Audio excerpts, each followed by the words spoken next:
जो लोग मेरे इस चैनल पर नए हैं या फिर मेरा ये वीडियो किसी और सोशल मीडिया प्लेटफॉर्म पर देख रहे हैं, वो मेरा YouTube channel political Tamasha with doctor Arshi को सब्सक्राइब करके वहां पे लगी बेल आइकन को जरूर दबा दे ताकि आपको हमारे आने वाले हर वीडियो की अपडेट्स मिलती रहे। और दोस्तों, अगर आपको हमारा काम पसंद आता है, हमारे वीडियोस पसंद आते हैं तो www.patreon.com/dr अर्शी खान पर जाकर डोनेट करके आप हमारे काम को सपोर्ट कर सकते हैं। तो चलिए आज के सियासी तमाशे के सफर को शुरू करते हैं।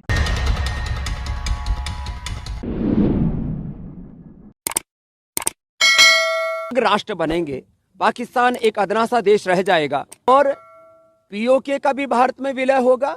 उसके बाद बलूचिस्तान भी खुद सामने से आकर के कहेगा कि भारतम शरणम गच्छामि, क्योंकि पंजाब, सिंध, ये सब हिंद के साथ ही उनकी सांस्कृतिक एकरूपता है। तो बहुत जल्दी पाकिस्तान के 4 टुकड़े होंगे और पाक अधिकृत कश्मीर का भी भारत में विलय होगा, पंजाब सिंध प्रांत का भी भारत में विलय होगा और बलूचिस्तान का भी हिंदुस्तान में विलय होगा और भारत महाशक्ति बनेगा। यह आने वाले समय की पुकार है और ऐसा होने वाला। यात्रा के शुरुआत में हुआ टनल के बाद जो पुलिस अरेंजमेंट था वो बिल्कुल कोलैप्स कर गया और जो पुलिस वाले क्राउड को कंट्रोल करते हैं, रस्सियों को मैनेज करते हैं, वो या चले गए या दिखे नहीं। तो मेरी जो सिक्योरिटी डिटेल थी, उन्होंने हमें कहा कि हमें आगे नहीं चलना चाहिए, इसलिए हम नहीं चल पाए। एडमिनिस्ट्रेशन की जिम्मेदारी है कि जो क्राउड कंट्रोल होता है, पुलिस का जो रोल होता है, उसको गारंटी करें।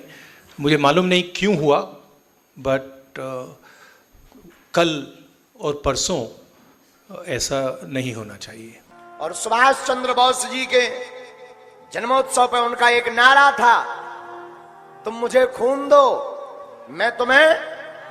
लेकिन हमने आज एक नया नारा बनाया है भारत के इतिहास में, तुम मेरा साथ दो हम हिंदू राष्ट्र बनाएंगे। हाँ, तुम हमारा साथ दो हम हिंदू राष्ट्र बनाएंगे। अगर तुम्हारे अंदर एक बूंद भी सनातनीय हिंदू का हो तो तुम मेरा साथ दो, मैं हिंदू राष्ट्र दूंगा। इस नए भारत में एक तबका वो है जिसके हाथ में कानून का डंडा है, सर पर सत्ता का हाथ है और पीछे देश की न्यायपालिका यानी जुडिशियरी की मेहरबानी है। दूसरा तबका वो है जो we the people of India से शुरू होने वाले मुल्क के कॉन्स्टिट्यूशन के इंट्रोडक्शन को अपने सीने से चिपकाए खड़ा हुआ है। खून में लथपथ, पिसा हुआ, सताया हुआ, दबा, कुचला, एक्सप्लॉइटेड और विक्टिमाइज्ड। वो एक ऐसे डेमोक्रेटिक रिपब्लिक की तरफ मुंह उठाए चुपचाप खड़ा है जिसके चारों खंभे धंस चुके हैं। इस डेमोक्रेसी में एक अहम यूनिवर्सिटी जेएनयू की लाइट 3 घंटे तक इसलिए काटी गई क्योंकि बीबीसी की एक डॉक्यूमेंट्री से डरी सत्ता को डर था कि कहीं फिल्म देखकर स्टूडेंट्स बगावत न कर दें। वहीं न्यूयॉर्क की human rights organization human rights watch ने 2002 के गुजरात दंगों पर बनी बीबीसी की डॉक्यूमेंट्री को रोकने को क्रिटिसाइज करते हुए कहा है कि यह कदम आलोचना पर लगाम लगाने की मोदी सरकार की एक और कोशिश है। ह्यूमन राइट्स वॉच के मुताबिक डॉक्यूमेंट्री के रिलीज होने के फौरन बाद मोदी सरकार ने आईटी रूल्स के तहत इमरजेंसी पावर का इस्तेमाल करते हुए सोशल मीडिया प्लेटफॉर्म्स को भारत में ये वीडियो हटाने के लिए मजबूर कर दिया। ह्यूमन राइट्स वॉच के मुताबिक ब्रिटेन की इस रिपोर्ट में पाया गया कि जिस माहौल में यह सारा वायलेंस हुआ था, उस बेखौफ माहौल के लिए मोदी सीधे तौर पर जिम्मेदार थे। ब्रिटेन समेत दुनिया की कई सरकारों ने तब मोदी से किसी भी तरह के रिश्ते रखने पर रोक लगा दी थी। अमेरिका ने तो उनका वीजा तक रद्द कर दिया था। 2014 में मोदी के प्राइम मिनिस्टर बनने के बाद सब कुछ बदल गया। भारतीय ऑफिसर्स और बीजेपी सपोर्टर्स ने उनकी इमेज सुधारने के लिए कड़ी मेहनत करी। इस ऑर्गेनाइजेशन ने मोदी सरकार पर मुसलमानों के खिलाफ डिस्क्रिमिनेटरी कानून और पॉलिसीज लागू करने का इल्जाम लगाया है। साथ ही इंडिपेंडेंट इंस्टीट्यूशंस पर लगाम लगाने का इल्जाम भी मढ़ा है। ह्यूमन राइट्स वॉच का इल्जाम है कि मोदी सरकार ने अपने क्रिटिक्स को जेल में डालने के लिए अक्सर सख्त कानूनों का इस्तेमाल किया है। और विदेशों में भारत की इमेज तभी बेहतर होगी जब यहाँ का सरकारी सिस्टम सभी सिटीजन्स के हकों के साथ इस डायरेक्शन में काम कर रहे लोगों की मदद के लिए ज्यादा से ज्यादा कोशिश करे। वैसे दोस्तों, 2 दिन पहले ही 2002 के गुजरात दंगों में 17 मुसलमानों की हत्या के गुनहगार 22 लोगों को बरी कर दिया गया, क्योंकि कोर्ट को 21 साल बाद भी कोई सबूत नहीं मिला। गुजरात के पंचमहल जिले की एक अदालत ने ट्यूसडे को 22 लोगों को सबूत की कमी के चलते बरी कर दिया। इन पर गुजरात में 2002 के गोधरा कांड के बाद हुए दंगों से जुड़े एक मामले में 2 बच्चों समेत माइनॉरिटी कम्युनिटी के 17 लोगों की हत्या का इल्जाम था। बचाव साइड के वकील गोपाल सिंह सोलंकी ने कहा कि एडिशनल सेशन जज हर्ष त्रिवेदी की अदालत ने सभी 22 एक्यूज्ड को बरी कर दिया, जिनमें से 8 की मामले की सुनवाई के दौरान ही मौत हो चुकी थी। वहीं प्रोसिक्यूटर्स का कहना है कि विक्टिम्स को 28 फरवरी 2002 को मार दिया गया था और सबूत खत्म करने के इरादे से उनकी डेड बॉडीज को जला दिया गया था। कुल मिलाकर इंसाफ का तमाशा यह है कि इन कत्ल के एक्यूजर्स के खिलाफ सबूत इकट्ठा नहीं हो पाए और यहां तक कि गवाह भी मुकर गए। दूसरी तरफ बलात्कार के गिल्टी यानी दोषी एक बाबा बीते 1 साल में 4थी बार पैरोल पर बाहर आकर तलवार से केक काटता दिखा है, तो एक और ढोंगी बाबा के खिलाफ एफआईआर दर्ज है, लेकिन उसे वीवीआईपी की तरह रायपुर से पूरी सिक्योरिटी में उसके आश्रम में लाया गया और बेवकूफ जनता सड़कों पर बिछी रही। उधर 30 दिन पहले जमानत पा चुके सिद्दीक कप्पन अभी भी जेल में हैं, क्योंकि सत्ता यही चाहती है। मोरबी ब्रिज का हत्यारा घड़ी साज अब तक फरार है, क्योंकि यह सत्ता का गुजरात मॉडल है। वहीं गोदी मीडिया के पास ऐसे बाबाओं के महिमा मंडन की सुपारी है।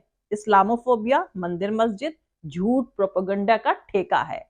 कुछ पत्रकार बागेश्वर वाले ठग के सपोर्ट में ऐसे पगलाए हुए हैं कि नंगा नाच रहे हैं। वो देश के कॉन्स्टिट्यूशन और डेमोक्रेसी के खिलाफ बयान दे रहा है और ये 2 कौड़ी के दलाल उसका सपोर्ट कर रहे हैं। ये सब उसी सेल्फ प्रोक्लेम्ड राष्ट्रवादी ब्रिगेड के जर खरीद है। मुल्क के खिलाफ 2-2 रुपए में बिकने वाले भारत के कॉन्स्टिट्यूशन और डेमोक्रेसी के खिलाफ एक कैंपेन में शामिल हैं। ये भी वही लोग हैं जिन्हें वोट देकर भारत भाग्य विधाता चुनने का हक मिला हुआ है। जरा सोचिए, अभी गुजरी 26 जनवरी का मतलब क्या रह गया है? सुबह उठें और राष्ट्रगान के साथ कर्तव्य पथ पर रस्मी परेड को निहारा, चौराहों पर तिरंगे के बीच राष्ट्रभक्ति के शोर में घूमे और आखिरी में फैमिली और दोस्तों के साथ लंच, डिनर, पठान देखकर या बायकॉट करके कुछ सेल्फी सोशल मीडिया पर अपलोड कर दी। अगले दिन सब कुछ भूलकर फिर उसी केओस और लॉलेसनेस वाले सिस्टम में खुद को खपाना शुरू कर दिया। दोस्तों, 155 लाख करोड़ का कर्जदार ये देश हर शख्स के हाथों में कर्ज की गठरी थमा चुका है, लेकिन अवाम बिल्कुल भी उफ ना करे, इसके लिए नफरत का सहारा ही सत्ता का इकलौता ऑप्शन है। बाकी सारे जुमले हैं। पिछले 76 सालों में भारत इस मकाम पर आकर खड़ा हो चुका है कि देश में अनडिक्लेयर्ड इमरजेंसी है, लेकिन अवाम को कोई फर्क नहीं पड़ता है। सोचिए, इस नए भारत में बागेश्वर वाला ठग कर कह रहा है, तुम मेरा साथ दो, हम हिंदू राष्ट्र बनाएंगे। वो अपनी बराबरी सुभाष चंद्र बोस से करते हुए कह रहा है कि सुभाष चंद्र बोस का नारा था, तुम मुझे खून दो, मैं तुम्हें आजादी दूंगा। हम आज नया नारा बोल रहे हैं, तुम मेरा साथ दो, हम हिंदू राष्ट्र बनाएंगे। समाजवादी आइडियोलॉजी वाले सुभाष चंद्र बोस ने अपनी जिंदगी में कभी भी हिंदू राष्ट्र नहीं चाहा। किसी भी क्रांतिकारी ने ऐसी कोई ख्वाहिश जाहिर नहीं करी। ये कुछ मुट्ठी भर सनकियों का ख्वाब था जो अंग्रेजों के साथी हुआ करते थे। आज इसी बीमार ख्याल को देश भर में थोपा जा रहा है और इसे बढ़ावा कौन दे रहा है, ये किसी से छुपा हुआ नहीं है। ये ठग बाबा मुल्क के कॉन्स्टिट्यूशन और डेमोक्रेसी के खिलाफ लोगों को भड़काने का कैंपेन चला रहा है। सुभाष चंद्र बोस की जयंती पर हिंदू राष्ट्र का आह्वान कर रहा है। सोशल मीडिया पर कई पत्रकार और नेता उस उच्चक्के के सपोर्ट में हैं। उन्हें पहचान लीजिए, वो सब मुल्क के कॉन्स्टिट्यूशन और डेमोक्रेसी के दुश्मन हैं। दोस्तों, हिंदू राष्ट्र मांगने वाले सिर्फ इसीलिए बचे हुए हैं क्योंकि यहां डेमोक्रेसी है। ये लोकतंत्र ना होता तो अनाप शनाप बकने वाले फौरन गायब कर दिए जाते। जिनको जिनको आजादी का मजा आ रहा है, उनसे अपील है कि सठियाओ मत, ठहर कर सोचो। तुम उल्टा सीधा बक रहे हो क्योंकि ये डेमोक्रेसी तुम्हें सिक्योरिटी देती है। हिंदू राष्ट्र, मुस्लिम राष्ट्र, फला राष्ट्र क्या होता है?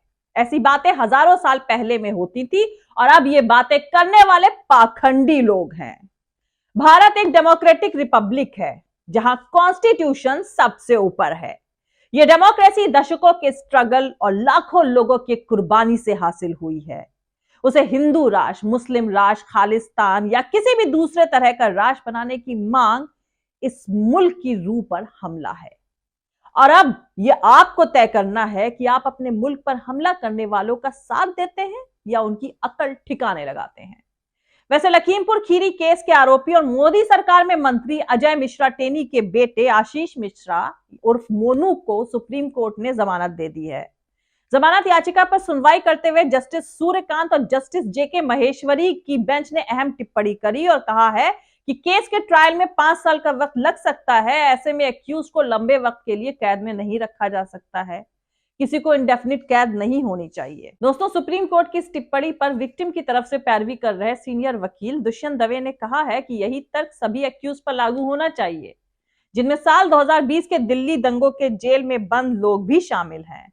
दुष्यंत दवे ने कहा है कि कानून तो सबके लिए बराबर होना चाहिए, पर दिल्ली दंगों के एक्यूज तो अभी भी जेल में सड़ रहे हैं।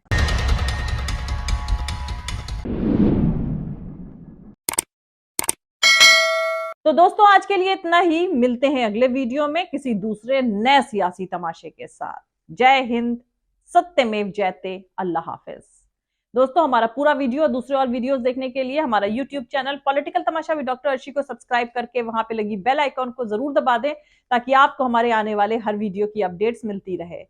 और दोस्तों, अगर आपको हमारा काम पसंद आता है, हमारे वीडियोस पसंद आते हैं, तो www.patreon.com/Dr अर्शी खान पर जाकर डोनेट करके आप हमारे काम को सपोर्ट कर सकते हैं। दोस्तों, अगर आपको हमारा वीडियो पसंद आता है तो लाइक और शेयर करना हरगिज नहीं भूलें। आप हमें फॉलो भी कर सकते हैं हमारे ट्विटर, इंस्टाग्राम और फेसबुक पेज पर। मेरा ट्विटर हैंडल है @arshi_aziz khan। Thank you. मिलते हैं अगले वीडियो में।